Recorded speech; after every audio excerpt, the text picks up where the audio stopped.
ചെയ്തു തന്നത് anomaly design സ്റ്റുഡിയോയാണ്. ഞാൻ ആദ്യമേ അവരോട് പറഞ്ഞിട്ടുണ്ടായിരുന്നു കണ്ടംപററി മോഡൽ എനിക്ക് വേണ്ട. അങ്ങനെയാണ് നമ്മൾ ഈ ട്രോപ്പിക്കൽ ഡിസൈനിലോട്ട് പോയത്.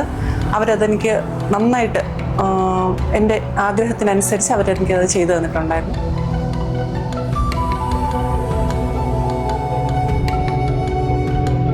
നമുക്ക് എല്ലാവർക്കും ഏറ്റവും ഫേവറേറ്റ് ആയിട്ടുള്ള സ്പേസ് എന്ന് പറയുന്നത് ഈ ഒരു കോർട്ട്യാർഡാണ്. എൻ്റെ കസിൻസ് വരുമ്പോൾ ഞാൻ ഇവിടെയാണ് കളിക്കുന്നത്.